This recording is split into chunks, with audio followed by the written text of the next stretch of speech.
नमस्कार, मैं हूं रंजीत कुमार और शुरू हो चुका है देश का मूड मीटर एकदम नए अंदाज में। आज मूड मीटर में सबसे पहले बात होगी कोलकाता के छात्र आंदोलन की। आरजी कर अस्पताल में साथी ट्रेनी डॉक्टर की रेप और हत्या मामले में अब तक ममता सरकार का जो रवैया रहा है उसके खिलाफ कोलकाता की सड़कों पर आक्रोशित छात्रों का सैलाब उमड़ा।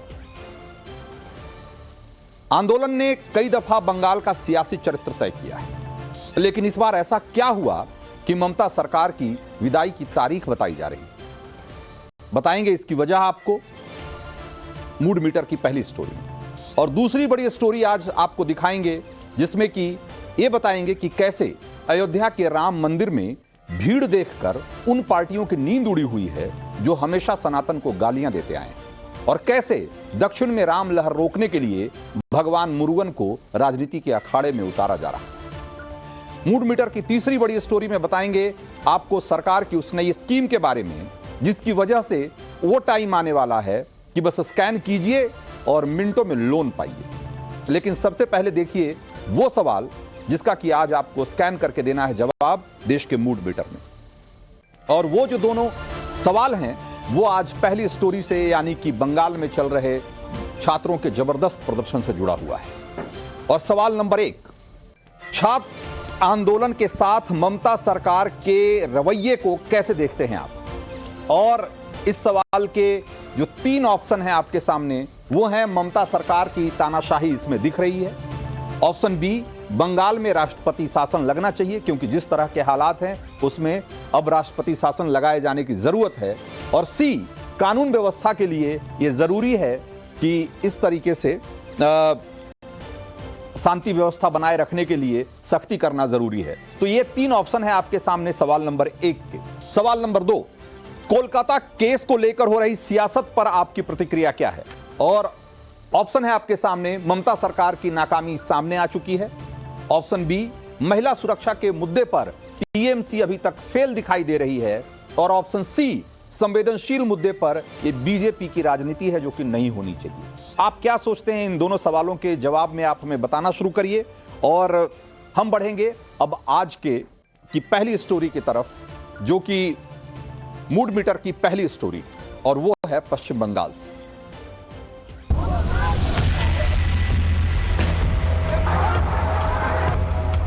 देखिए प्रदर्शनकारियों को किस तरह से पुलिस से पहले लाठीचार्ज किया।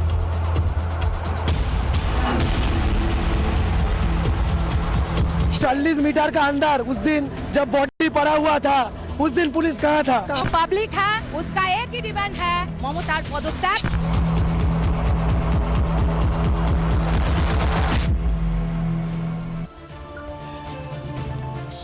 तो क्या मुख्यमंत्री ममता बनर्जी की कुर्सी जाने वाली है? क्या पश्चिम बंगाल में राष्ट्रपति शासन लगने वाला है?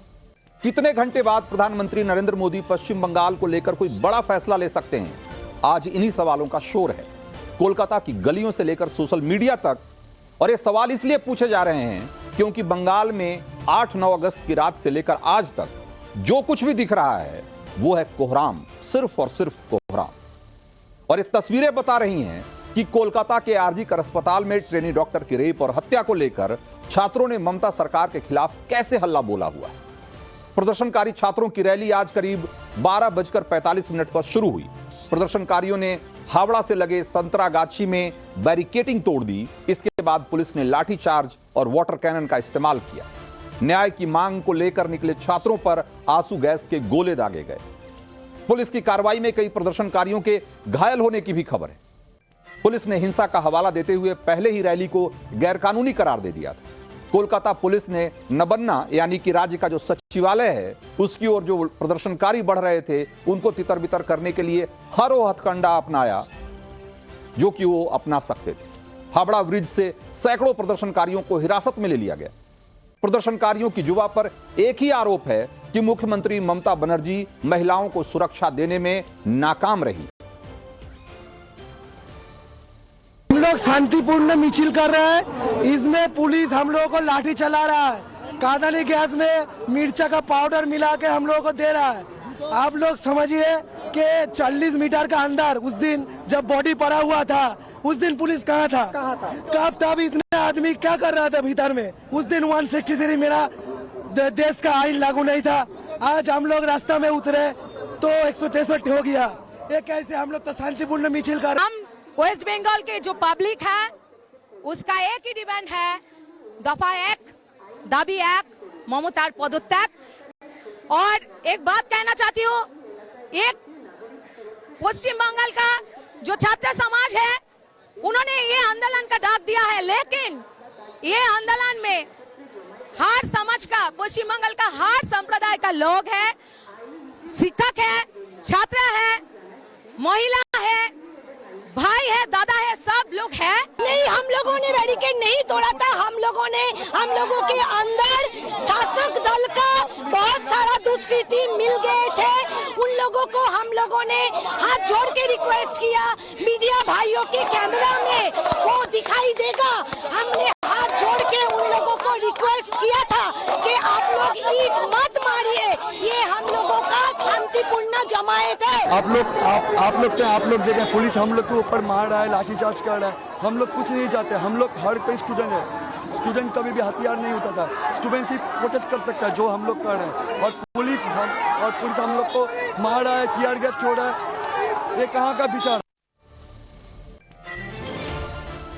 तो नबन्ना अभिजन मार्च निकाल रहे पश्चिम बंग छात्र समाज और संग्रामी चौथा मंच ने मुख्यमंत्री ममता बनर्जी के इस्तीफे की मांग की है। इसके अलावा प्रदर्शनकारी मांग कर रहे हैं कि रेप और हत्याकांड मामले में जल्द से जल्द न्याय मिले और इस खौफनाक कांड में शामिल हर एक दोषी को फांसी की सजा होनी चाहिए। कोलकाता की जो पुलिस आरजी कर अस्पताल में ट्रेनी डॉक्टर को सुरक्षा देने में नाकाम रही थी, जिस कोलकाता पुलिस की आंखों के सामने गुंडों ने अस्पताल में घुसकर उत्पात मचाया था, कोलकाता की वही पुलिस छात्रों के आंदोलन से निपटने के लिए जिस तैयारी के साथ आज सड़क पर मौजूद थी, वो देखते ही बन रहा। उसी से टीएमसी सरकार के मंसूबे समझ में आ जाते हैं। ममता हर कीमत पर छात्रों के आंदोलन को दबाना चाहती है और इसकी कोशिश पहले दिन से हो रही है, कई बार हो चुकी है और आज भी कोलकाता पुलिस ने इसके लिए युद्ध स्तर पर तैयारी कर रखी है। आंदोलन से निपटने के लिए 7 रूट पर 3 लेयर की 6000 फोर्स तैनात थी। सोचिए, 7 बड़े रूट जिससे होकर कि नबन्ना पहुंचा जा सकता है, उस पे 3 लेयर सिक्योरिटी थी और 6000 पुलिसकर्मी लगाए गए थे। आप सोचिए किस तरह की तैयारी रही होगी। 19 पॉइंट पर बैरिकेटिंग बनाए गए और 21 पॉइंट पर कोलकाता पुलिस के डीसीपी लेवल के अधिकारियों ने मोर्चा संभाला हुआ।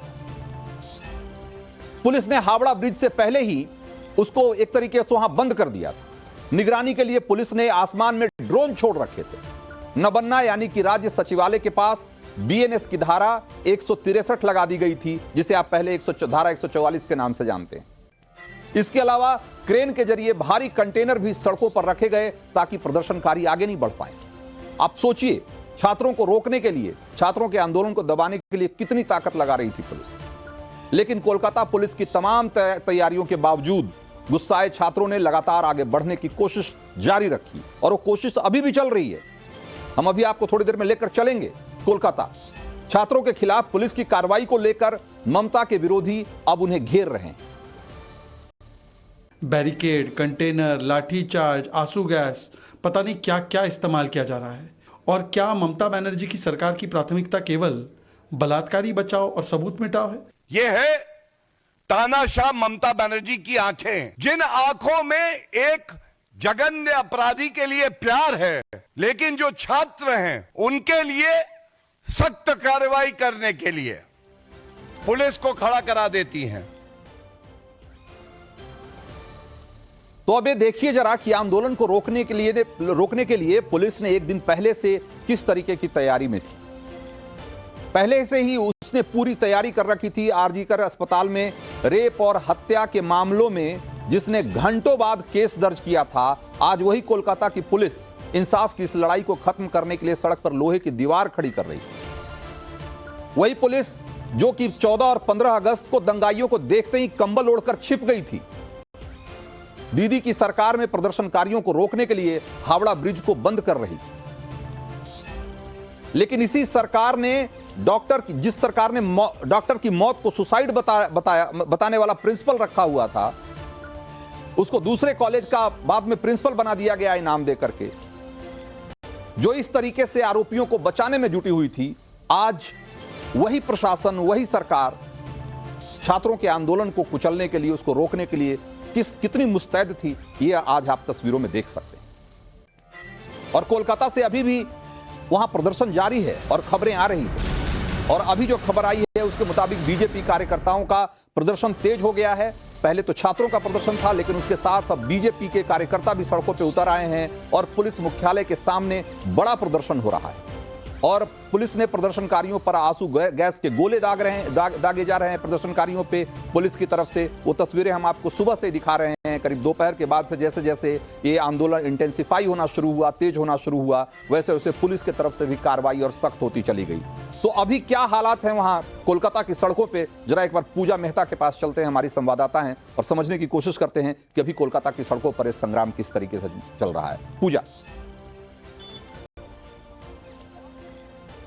बिल्कुल रंजीत जी, हम आपको तस्वीरों के माध्यम से दिखाएंगे। हमारी मौजूदगी फिलहाल कोलकाता पुलिस के मुख्यालय लाल बाजार के बाहर है और आपको यहाँ पर कई स्तरीय बैरिकेड आपको दिखेंगे। और ये इसलिए है क्योंकि बीजेपी के जो पश्चिम बंगाल के अध्यक्ष है डॉक्टर सुकांतो मजूमदार और अन्य जो बीजेपी नेता थे कार्यकर्ताओं के साथ यहाँ पर पहुंचे थे कोलकाता पुलिस के मुख्यालय। और उनकी एक ही मांग थी कि आज सुबह से जगह जगह जहां पर विरोध प्रदर्शन हुए हैं, जो प्रदर्शनकारी छात्र छात्राओं को कोलकाता पुलिस ने गिरफ्तार किया है, उन्हें निशर्त जो है छोड़ना होगा। और उसी मांग के साथ यहाँ पर आए थे। लेकिन आप तस्वीरों में देखिए किस तरह इस एंट्रेंस को पूरी तरीके से ब्लॉक कर दिया गया था और वो घंटों तक यहाँ पर रुके। उन्होंने लाल बाजार का घेराव किया। पुलिस ने उन पर जो है आंसू गैस के गोले दागे, साथ ही कार्यकर्ताओं पर उन्होंने लाठियां भी बरसाई और पूरी भीड़ को जो है उन्होंने लाठीचार्ज कर यहाँ से डिस्पर्स किया। फिलहाल की तस्वीरों में हम दिखा रहे हैं कि बीजेपी के कई ऐसे कार्यकर्ता है जो जख्मी भी हुए, लेकिन अब जो है यहाँ पर पुलिस जो है उन्होंने बीजेपी नेताओं और कार्यकर्ताओं को पीछे खदेड़ दिया है। बिल्कुल। तो पूजा, आप नजर बनाए रखिए और बंगाल की, पश्चिम बंगाल में जो कोलकाता में इस समय आंदोलन चल रहा है छात्रों का, और बीजेपी जो विपक्ष का आंदोलन चल रहा है, इसके बारे में हम आपको पल पल का अपडेट भी देते रहेंगे। लेकिन फिलहाल जिस तरीके से पुलिस ने इस पूरे आंदोलन को रोकने के लिए पूरी ताकत झोंक रखी है, उसने कई तरह के सवाल खड़े किए।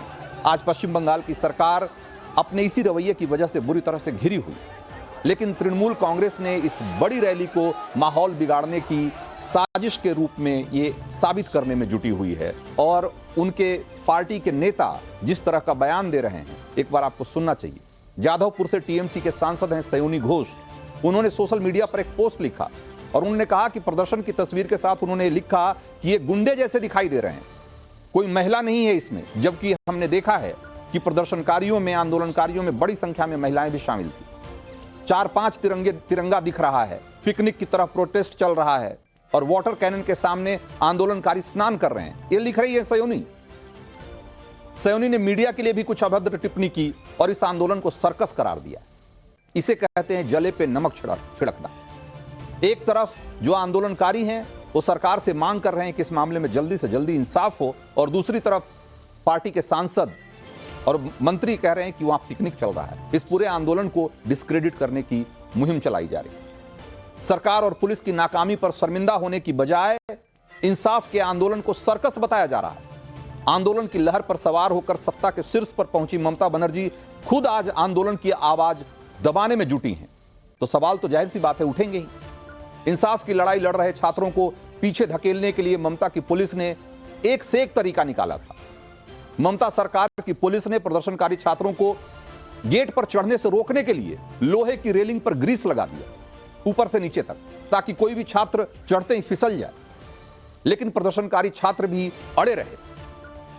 हर हाल में वो नबन्ना तक पहुंचने के लिए अभी भी जद्दोजहद कर रहे हैं। और ये वही नबन्ना है जो कोलकाता में, मतलब एक तरीके से राज्य का मुख्यालय है, सचिवालय है।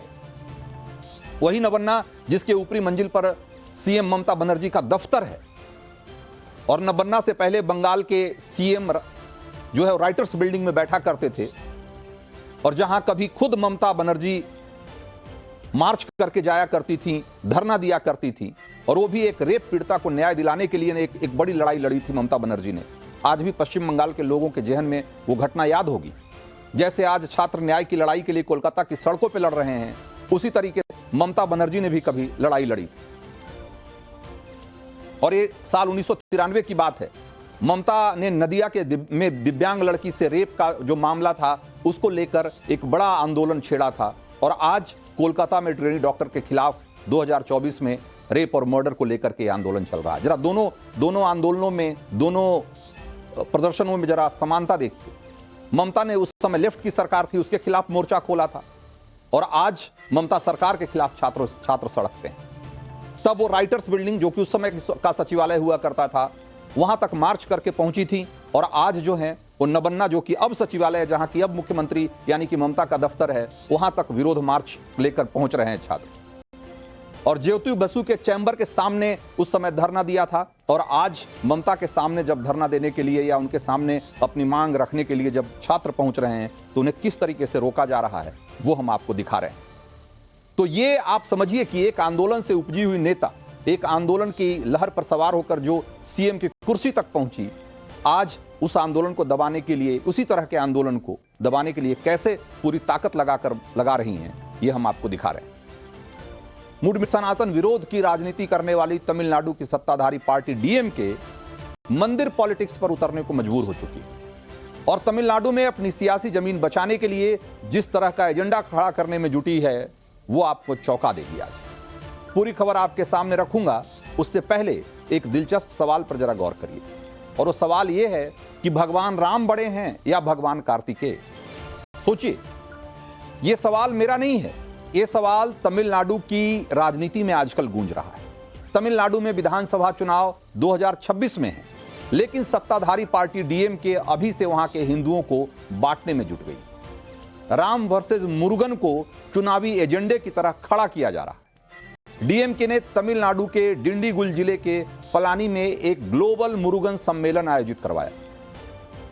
पलानी में हुए इस मुरुगन सम्मेलन को तमिलनाडु की राजनीति में इसको लेकर के बहुत इसकी चर्चा हो रही है, और इसकी क्यों चर्चा हो रही है और कैसे हिंदुओं को बांटने वाले प्लान की तरह इसको देखा जा रहा है, यह हम आपको आगे बताएंगे। फिलहाल ये जान लीजिए कि इस सम्मेलन का मकसद क्या था। तो इस सम्मेलन का मकसद यह था कि अयोध्या के भव्य राम मंदिर के जवाब में पलानी के मुरुगन मंदिर की भव्यता और बढ़ाई जाएगी। भगवान मुरुगन के 16 नामों के आधार पर 16 पुरस्कारों का ऐलान किया गया इस कार्यक्रम में, और सबसे बड़ा ऐलान जो किया गया वो ये कि भगवान मुरुगन ही तमिलों के देवता हैं। वो राम से भी प्राचीन हैं, उनसे कहीं ज्यादा शक्तिशाली हैं, और उनकी महिमा राम से भी कहीं ज्यादा है। यानी तमिलनाडु की राजनीति में अब बीजेपी के राम मंदिर के सामने डीएमके ने मुरुगन मंदिर को एजेंडे की तरह आगे बढ़ाना शुरू कर दिया। अब सवाल यह है कि भगवान मुरुगन यानी कार्तिकेय को राम से शक्तिशाली बताना क्या द्रविड़ों के सनातन कनेक्शन को काटने की एक सियासी साजिश है? क्या इसे इस सियासी साजिश के तौर पर नहीं देखा जाना चाहिए? जिस डीएमके की राजनीतिक विचारधारा ई रामास्वामी पेरियार के सनातन विरोध की बुनियाद पर खड़ी है, जिसके नेता सनातन धर्म और उसके देवताओं को लेकर लगातार विवादित बयानबाजी करते रहे हैं, सनातन की तुलना डेंगू और मलेरिया से करते रहे हैं, जिसकी राजनीति में धर्म के लिए कोई जगह नहीं है, वो अचानक देवताओं को लड़ाने की राजनीति पे क्यों उतर आए? ये सवाल नहीं उठता है? क्या ये उत्तर से दक्षिण तक हिंदुस्तान के सनातनियों को एकजुट होने से रोकने की शातिर सियासी चाल है? और अगर आप गौर से देखेंगे तो आपको लगेगा कि बिल्कुल ऐसा ही। ग्लोबल मुरुगन सम्मेलन का अयोध्या के राम मंदिर से सियासी कनेक्शन है। असल में डीएमके इसे अयोध्या राम मंदिर का जवाब बनाना चाहती है। कैसे, ये हम आपको बताते हैं, और जरा उसको समझिए कि वो क्या तरीका है, क्यों इसको एक काट की तरह देखा जा रहा है अयोध्या के राम मंदिर के। और तो उसकी सबसे बड़ी वजह है कि अयोध्या में राम मंदिर को लेकर जिस तरह का पूरे देश में एक माहौल है, उससे दक्षिण भारत भी अछूता नहीं है। दक्षिण भारत के लोग भी बड़ी संख्या में राम मंदिर में दर्शन के लिए आ रहे हैं, और यह बात डीएमके को हजम नहीं हो रही। डीएमके को लगता है कि राम के लिए जो दक्षिण के लोगों में जो आस्था उमड़ी है, कहीं उनकी राजनीति के लिए खतरनाक ना साबित हो जाए, कहीं उनकी राजनीति जमीन न खिसका दे, क्योंकि जो द्रविड़ आंदोलन है, द्रविड़ राजनीति है, वो पूरी तरीके से हिंदू और सनातन विरोध पर टिकी हुई। और आज जब लोगों के मन में राम के प्रति आस्था बढ़ रही है, राम मंदिर को लेकर लोगों में आस्था का सैलाब देखा जा रहा है, बड़ी संख्या में दक्षिण भारत से लोग आ रहे हैं, तमिलनाडु से लोग आ रहे हैं दर्शन करने के लिए, तो डीएमके को लगता है कि इसकी कोई काट ढूंढनी पड़ेगी। और जैसा कि वो हमेशा करते रहे हैं कि वो उत्तर और दक्षिण की लड़ाई, सनातन और द्रविड़ की लड़ाई, और ये लड़ाई को बनाए रखना चाहते हैं। और इसीलिए उन्होंने भगवान मुरुगन को भगवान राम के खिलाफ खड़ा कर दिया। सोचिए, क्योंकि उन्हें लगता है कि अगर वो ये साबित करने में कामयाब हो गए या लोगों के मन में बिठाने में कामयाब हो गए कि भगवान मुरुगन तमिलों के देवता हैं, भगवान राम नहीं, तो ये लड़ाई जीत जाएंगे। और इसीलिए वो दक्षिण की जो द्रविड़ राजनीति है उस पर अपनी पकड़ बनाए रखने के लिए आज वो इस तरह की सियासत कर रहे हैं। आज डीएमके के मुखिया स्टालिन और उनके नेता तमिलनाडु में राम वर्सेज मुरुगन की सियासत को हवा देने में इसलिए जुटे हुए हैं, मुरुगन को तमिल अस्मिता से जोड़कर अपनी पार्टी का वोट बैंक बनाए रखना चाहते हैं। वो इसलिए इस तरह के एजेंडे को आगे बढ़ा रहे हैं। तमिलनाडु के हिंदू वोटर नाराज ना हो जाएं, इसके लिए वो ये भी कह रहे हैं कि किसी भी धार्मिक आस्था से हमें बैर नहीं है, लेकिन हकीकत यह है कि सनातन के प्रति डीएमके की नफरत जगजाहिर है। स्टालिन के बेटे और तमिलनाडु सरकार में मंत्री रहे उदयगिरी का पिछले साल जो 23 सितंबर को बयान दिया था उन्होंने, वो आपको याद होना चाहिए। उदयगिरी ने कहा था कि सनातन धर्म मलेरिया और डेंगू की तरह है और उसे मिटाना जरूरी है। சனாதன எதிர்ப்பு மாநாடு என்று போடாமல் சனாதன ஒழிப்பு மாநாடு என்றும் நீங்கள் இதை போட்டிருக்கிறீர்கள், இதை அழைத்திருக்கிறீர்கள், இந்த நிகழ்ச்சிக்கு பெயரிட்டீர்கள். அதற்கு என்னுடைய வாழ்த்துக்கள். சிலவற்றை நாம் ஒழிக்கத்தான் வேண்டும், எதிர்க்க முடியாது. கொசு, டெங்கு காய்ச்சல், மலேரியா, கொரோனா இதையெல்லாம் நம்ம எதிர்க்கக்கூடாது, ஒழித்து கட்ட வேண்டும். அப்படிதான் இந்த சனாதனம். சனாதனம் என்பதை எதிர்ப்பதை விட ஒழிப்பதே நாம் செய்ய வேண்டிய முதல் காரியமாகும். तो ये बयान जिस सम्मेलन में दिया जा रहा था, ये बातें जिस सम्मेलन में कही जा रही थी, उसका थीम क्या था आपको पता है? सनातन धर्म को मिटाने का अभियान ही उसका थीम था। और वहां पर स्टालिन के बेटे ने द्रविड़ समाज में सनातन के खिलाफ जबरदस्त नफरत भरने वाला यह बयान वहां दिया था। अब क्या स्टालिन और उनके बेटे उदयगिरी अपने इस बयान को लेकर के माफी मांगेंगे? यह सवाल इसलिए है क्योंकि मुरुगन की आड़ लेकर अपनी राजनीति बचाने की कोशिश कर रहे स्टालिन को यह पता होना चाहिए कि मुरुगन सनातन के ही देवता हैं, भगवान शिव के बेटे हैं कार्तिकेय। आप क्या किसी ऐसे हिंदू को जानते हैं जो अपने धर्म के एक भगवान की पूजा करता है और दूसरे के लिए अपमानजनक बातें करता हो? जो कहता हो कि मैं तो भगवान राम को मानता हूं लेकिन कृष्ण को लेकर अपमानजनक बातें करता हो? जो कहे कि मैं शिव का उपासक हूं और देवी दुर्गा को लेकर या किसी भी शक्ति को लेकर इस तरह का बयान दे जो कि अपमानजनक हो? क्या आप ऐसे किसी हिंदू को जानते हैं? ऐसा सिर्फ डीएमके का ही नेता कर सकता है जिसका इतिहास हिंदू विरोध से भरा हुआ है और उसका एक लंबा सिलसिला है। आज जो डीएमके है वो मुरुगन को तमिलों का आदि देवता बता रहा है, लेकिन 1976 में मुरुगन मंदिर को अपवित्र करने के लिए इसी डीएमके की सरकार को बर्खास्त करना पड़ा था। और तब वो मुख्यमंत्री थे मौजूदा सीएम जो एमके स्टालिन है, उनके पिता करुणानिधि। 1976 को 31 जनवरी को डीएमके के कार्यकर्ता तिरुतन्नी मुरुगन मंदिर में घुस गए और उसे अपवित्र करने की कोशिश कर रहे थे। बहुत बड़ा बवाल मच गया था और उस हंगामे को शांत करने के लिए करुणानिधि सरकार को प्रधानमंत्री इंदिरा गांधी ने बर्खास्त कर दिया। आप सोचिए, और आज उन्हीं की पार्टी, उन्हीं के बेटे ये साबित करने में जुटे हुए हैं कि भगवान मुरुगन तमिलों के सबसे पुराने देवता हैं, सबसे बड़े देवता हैं। सच तो यह है कि सनातन में यकीन करने वाले हर हिंदू का जितनी आस्था भगवान राम को लेकर है उतनी ही आस्था भगवान मुरुगन को लेकर है। वो जिस आस्था के साथ भगवान राम के सामने सिर झुकाता है उसी आस्था के साथ वो भगवान मुरुगन के मंदिर में भी जाता है। लेकिन ऐसा सिर्फ डीएमके के लोग ही सोच सकते हैं कि वो भगवान राम को भगवान मुरुगन के खिलाफ खड़ा कर दी। करुणानिधि के बाद डीएमके की कमान संभाल रहे स्टालिन उसी सियासत को आगे बढ़ा रहे हैं जिसकी नींव उनके पिताजी और उनके उससे पहले पेरियार ने रखी थी। लेकिन बीजेपी के बढ़ते प्रभाव ने ऐसी मजबूरी बना दी है कि अब उनको राम और मुरुगन की राजनीति करनी पड़ रही है।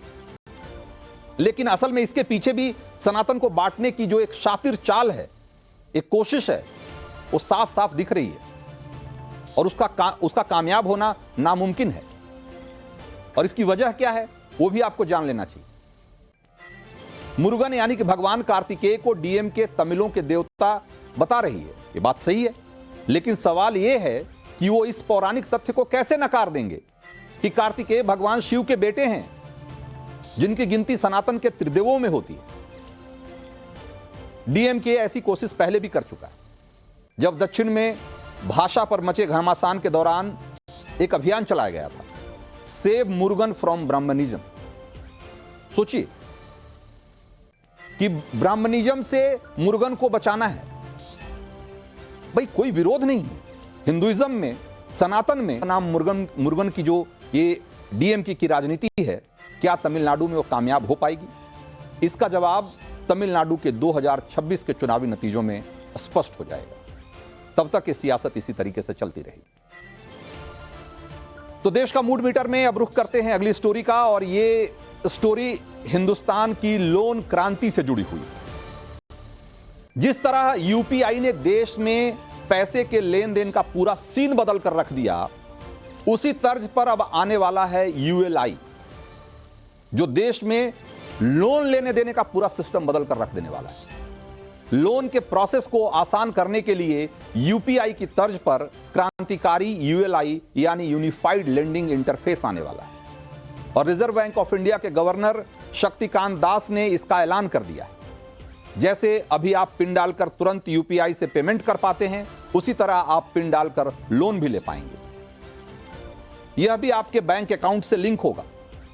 असल में इंस्टेंट लोन देने वाले मौजूदा ऐप्स पर सरकार और आरबीआई का कंट्रोल नहीं के बराबर है। लेकिन यूएलआई प्लेटफॉर्म पर बेस्ड ऐप के जो यूएलआई बेस्ड ऐप होगा, उस पर सरकार की पूरी निगरानी रहेगी। जिस तरह यूपीआई के जरिए आप आसानी से मनी ट्रांसफर या पेमेंट कर पाते हैं, उसी तरीके से यूएलआई पर आरबीआई की तरफ से अप्रूव किए गए लोन ऐप होंगे, जहां ग्राहक कर्ज के लिए अप्लाई कर सकेगा और उनका बैंक खाता इससे जुड़ा हुआ होगा। लोन मंजूर होने पर ऐप पर सिक्योरिटी पिन डालना होगा, जिसके बाद लोन की रकम सीधे आपके खाते में आ जाएगी। और अब आपको हम समझाते हैं कि यह काम कैसे करेगा। तो इसका काम करने का जो तरीका है वो बिल्कुल आसान है। आपको मैं आसान शब्दों में बताने की कोशिश करता हूं कि यह काम कैसे करता है। तो जैसे कि आपको पता है कि जैसे ही आप आजकल यूपीआई का कोई ऐप डाउनलोड करते हैं तो आपके बैंक अकाउंट वगैरह उससे तुरंत लिंक हो जाते हैं। उसी तरीके से जैसे ही आप यूएलआई के ऐप को डाउनलोड करेंगे, आपके मोबाइल और आपके पैन कार्ड, आधार कार्ड से जुड़े हुए जितने भी आपके असेट्स हैं और लायबिलिटी, दोनों ही उसमें उसके रिकॉर्ड उससे जुड़ जाएंगे। यानी कि आपके कितने बैंक अकाउंट है, उसमें कितने पैसे आपने रखे हुए हैं, आपके नाम पर कितनी जमीन जायदाद है, कितने फ्लैट हैं, कितनी चल अचल संपत्ति है, अगर वो आपके पैन कार्ड से जुड़ी हुई है तो उसका पूरा ब्यौरा आ जाएगा। और उसी तरीके से आपकी जो लायबिलिटी है, यानी कि आपने कितना लोन ले रखा है, किस तरह के क्रेडिट कार्ड है, उस पर आपकी पेमेंट रीपेमेंट की हिस्ट्री कैसी है, आपने जो लोन लिया उसको कैसे चुकाया, चुकाने में कितना समय लिया, कोई डिफॉल्ट तो नहीं है। इस तरीके से आपकी पूरी क्रेडिट वर्दीनेस जो है वो आपको आपका जो बैंक होगा या जो ऐप होगा उसको पता होगा। और इस तरीके से आपकी एक क्रेडिट रैंकिंग या क्रेडिट रेटिंग आपकी बन जाएगी। और उसी क्रेडिट रेटिंग के आधार पे आपको कितना लोन देना है, ये एक तरीके से पहले से तय होगा। और जैसे ही आप अप्लाई करेंगे, अगर उस लिमिट में आप लोन ले रहे हैं, लोन आपने डिमांड की है, तो आपको वो लोन आसानी से मिल जाएगा। तो ये है यूएलआई, और ये बहुत ही आसान तरीका है, बल्कि ये कहें कि ये क्रांतिकारी तरीका साबित होने वाला है आने वाले दिनों में।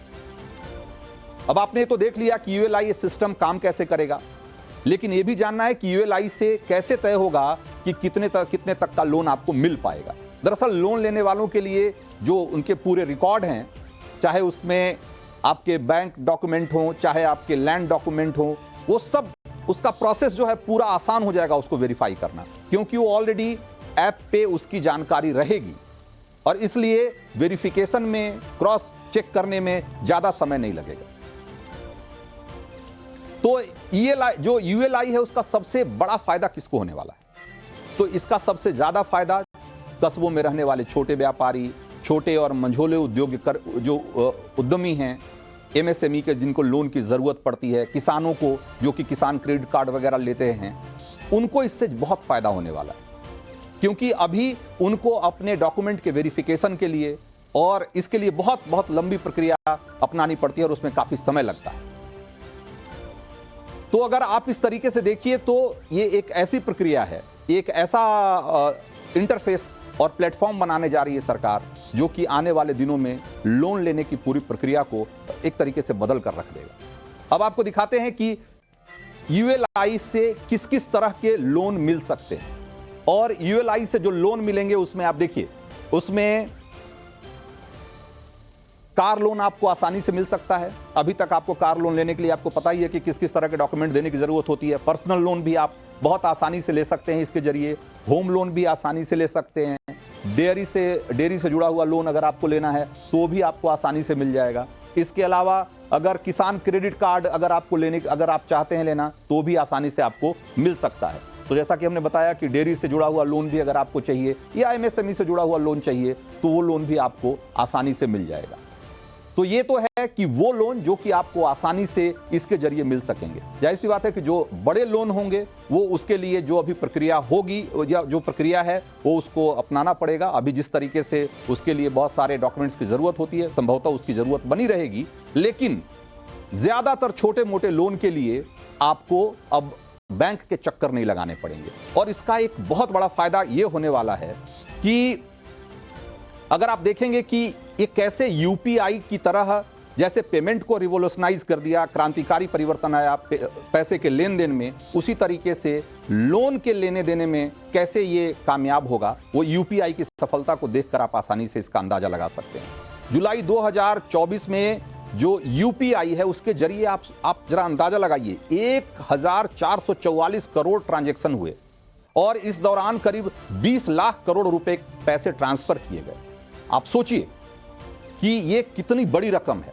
और एक समय था कि इसकी सफलता को लेकर के कई तरह के सवाल उठाए जाते थे, लेकिन आज यूपीआई दुनिया के सबसे सफल पेमेंट गेटवे के तौर पे माना जाता है। और इसी तरीके से यूएलआई भी आने वाले दिनों में लोन सेक्टर को एक तरीके से उसमें क्रांतिकारी परिवर्तन लाएगा। और इसका सबसे बड़ा जो फायदा होने वाला है वो ये है कि जो चीनी ऐप के जरिए जो इंस्टेंट लोन का पूरा नेटवर्क है वो ध्वस्त हो जाएगा।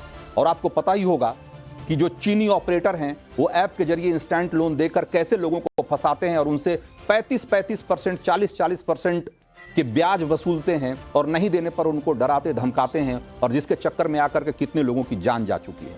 अब इन सब से छुटकारा मिलने वाला है। तो ये है यूएलआई। तो आज मूड मीटर में इतना ही, और अब आगे के सफर को